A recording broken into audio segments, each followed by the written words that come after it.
Hey, it's me, Colt Eastwood, back with another video. First of all, I want to say, I know a lot of people look down on me and say, hey, Colt, why do you do so many Xbox videos? And I say, I make $10,000 a month. Wouldn't you make Xbox videos too?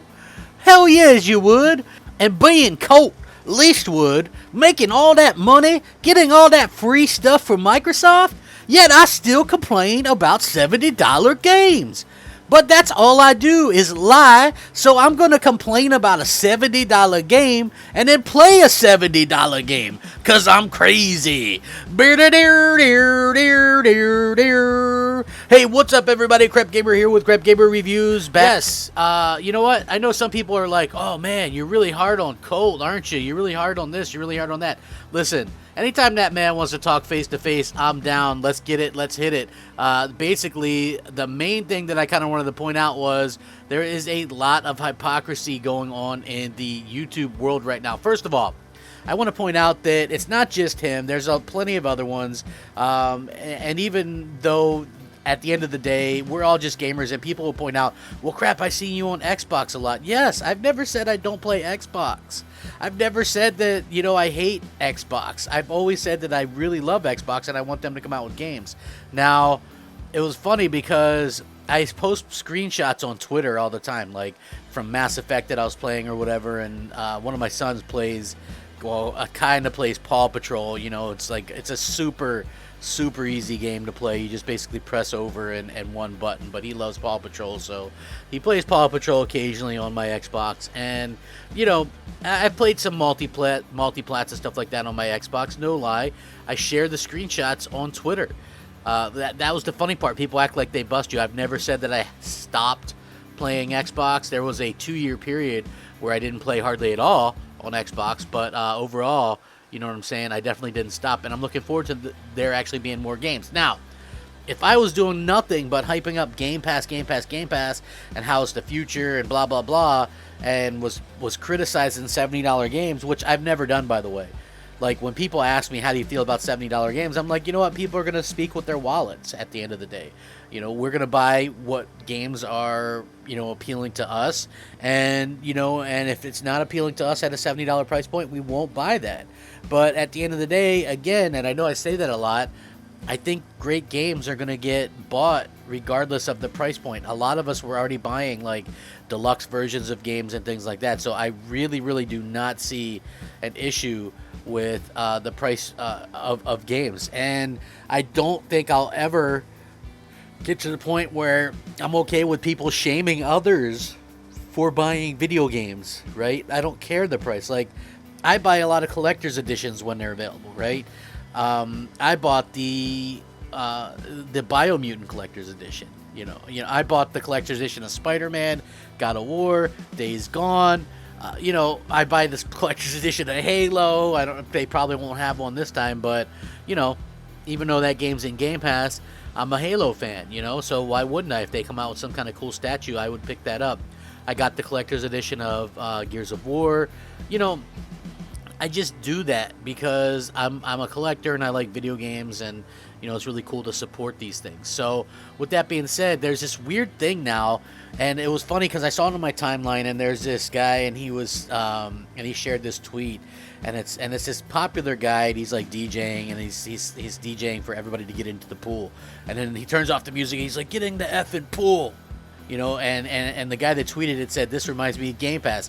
It's like, because Microsoft is pushing Game Pass so much, and all these influencers are pushing Game Pass so much, it's like, you know, yeah, you can buy your games, or you can rent your games, right? You can lease a car and in 4 years have nothing to show for it, or buy a car and 4 years own it, right? You can rent a house and in 4 years not have anything to your name, or, you know what I'm saying, or you can have it halfway paid off or whatever, however you want to work it. But the thing is, I think if you like Game Pass, that's perfectly fine, right? There's a person for that. That's for a person. But if you're complaining about $70 games, why on earth are you playing $70 games, right?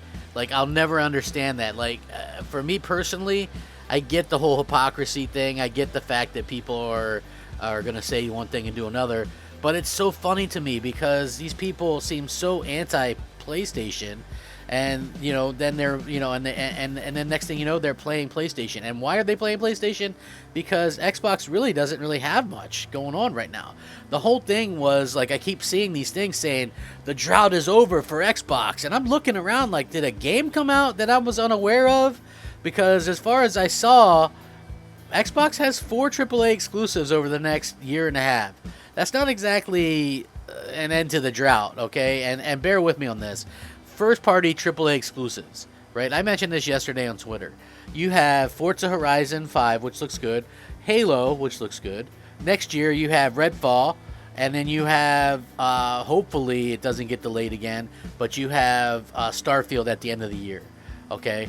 And some people might go Flight Sim or whatever, but you look up, I said game, right? That's not a game. Even like Phil Spencer, Major Nelson, they all say that's not a game. It's like, it's a teaching tool and things like that. So I refuse to call that a game. So Psychonauts 2 is full-on multi-plat. That's on PlayStation as well.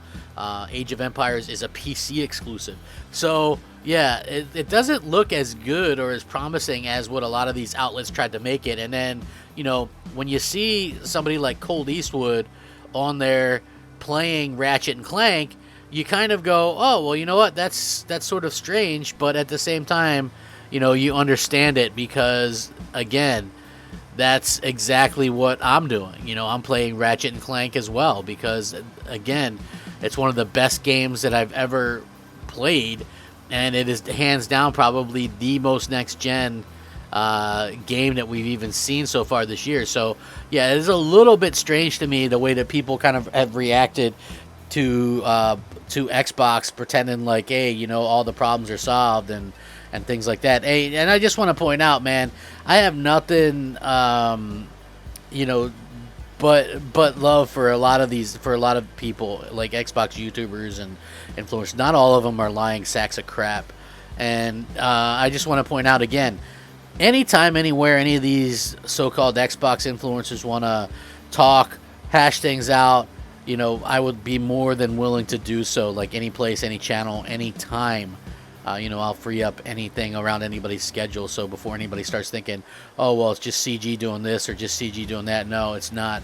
Again, things get back to you. You hear things like so many people have talked so much crap about me behind my back. It's not even funny. But yeah, I just wanted to kind of point that out, that I thought it was a little bit funny. You have these people that claim that Game Pass is the future and the way to go, and $70 is far too much to pay for a game, and then they're playing the games. So yeah, I did find that to be a little bit awkward, and to see that also the fact of the matter is that the guy is also a PlayStation Plus subscriber. And, listen, he might think that God of War is a fun 6 or 7 hours, but shouldn't he be busy playing thousands of hours of Crackdown still? Because last I checked, he only put a couple of hours into it. So he's only got a few thousand hours left to go. We'll have to see how that works out. I'm not going to hold my breath because, that's exactly what they probably want, and I refuse to do that. So yeah, but I do find that to be a little bit funny. What about you guys? Listen, yes, we've all said things. Yes, we've all done things that maybe could be looked at as a bit of hypocrisy and things like that. Again, but what do you guys think about, and I'm just pointing out some of these things, right? And I'm pointing them out and some of the inconsistencies, but it's like I noticed that a lot of the fans and stuff, they just don't care, right? They're like, oh, well, he talks positively about Xbox and does good quality videos, so who cares? It's like, if that's the way people look at it, then I guess that's fine. But for me personally, when you got somebody who's blatantly lying, it's going to be very much a bad situation, for everybody involved.